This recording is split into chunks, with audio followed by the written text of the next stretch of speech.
Assalamualaikum warahmatullahi wabarakatuh. Kembali dengan saya di sini, Coki dari Cokis News.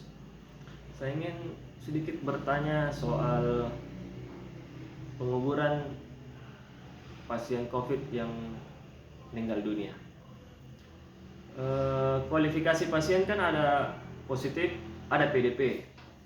Kenapa ada pasien PDP? Karena ketika dites itu hasil mereka tidak bisa langsung diketahui apakah mereka positif atau negatif.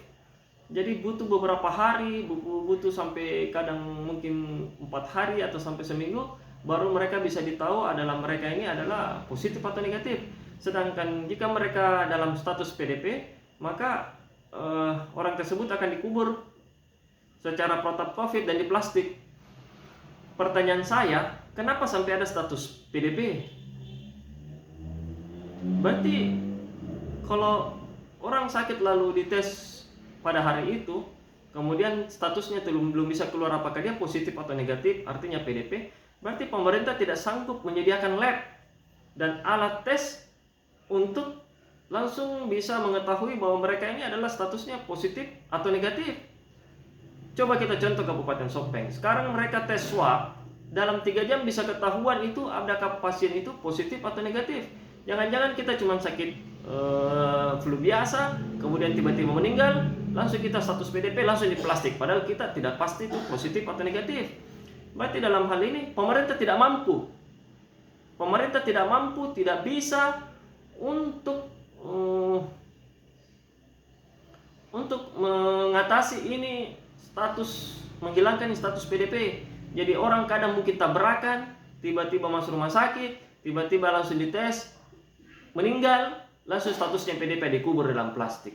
Saya kira ini kacau sekali ini kalau begini pemerintahan ini. Saya rasa Kementerian Kesehatan tidak mampu menangani hal-hal seperti ini.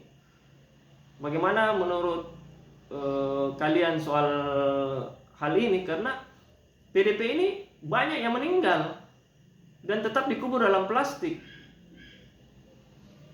Orang yang memang sudah sakit dari sebelumnya masuk rumah sakit, meninggal, statusnya langsung PDP. Padahal tidak ditahu itu positif atau negatif COVID. Kalau begini, siapa yang salah? Tiba-tiba nanti keluar hasilnya mereka negatif, orang sudah dikubur dalam plastik, bagaimana? Siapa yang mau tanggung ini? Jelas dosa besar ini kalau menurut saya ini, karena orang tidak begitu sakitnya, dibilang begitu sakitnya hanya karena diantisipasi. Masalahnya pemerintah tidak bisa antisipasi ini karena dia tidak bisa menyediakan itu lab yang bisa langsung menghasilkan bahwa dalam 3 jam seperti Sopeng punya bisa ketahuan kita ini positif atau negatif. Pemerintah nyuruh sembako saja terus. Itu pun baginya salah-salah, kurang lagi. Sedangkan hal yang krusial seperti tes lab apa semua dan lain-lain, mereka tidak bisa antisipasi secara baik. Kira-kira siapa yang tidak mampu dalam hal ini?